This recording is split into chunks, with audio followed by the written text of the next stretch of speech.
merasa bahwa Pak Prabowo sebetulnya dia tertekan itu. Kalau dia ucapin sesuatu yang abstrak berdasarkan kapasitas intelektualnya, publik nggak ngerti kan?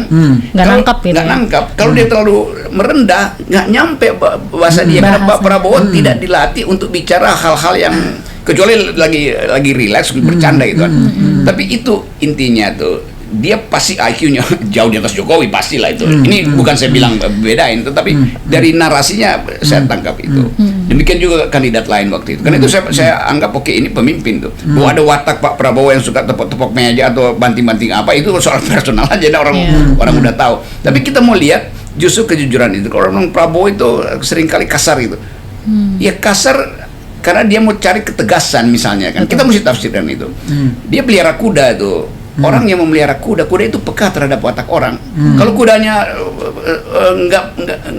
nggak jadi liar, itu artinya pemiliknya hatinya baik itu. Lembut ya hatinya. Lembutnya. Tetapi dalam politik kan orang mau eksploitasi bagian yang buruk dari seseorang, itu biasa. Itu udah terjadi dan akhirnya Pak Prabowo kalah.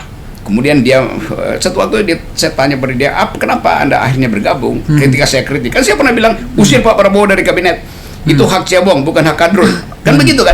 Saya fair katakan itu Pak Prabowo. Terus Pak Prabowo bilang, iya memang itu. Tetapi bangsa ini mesti diurus bersama tuh.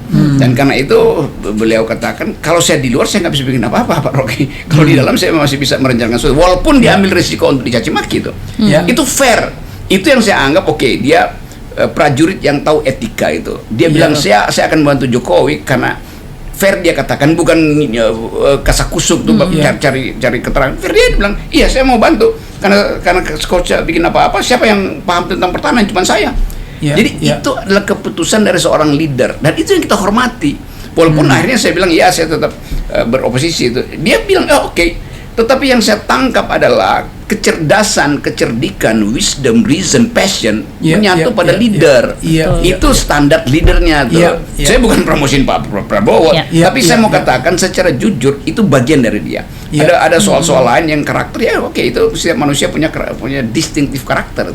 Tapi leadership needs strong leadership, kemampuan untuk memutuskan dalam keadaan krisis, dan tentara disebut apa, filosofi army readiness, kesiapsiagaan tentara itu masuk di situ. Indonesia dalam keadaan gamang sekarang, sehingga orang lihat ada figur Prabowo, orang lihat ada figur Anies yang dilulukan relawan. Sekarang kita pasang patokan tadi. Ukuran pertama adalah morality, ukuran kedua ada intellectuality, ukuran ketiga elektabilitas. Itu yang mesti kita buka.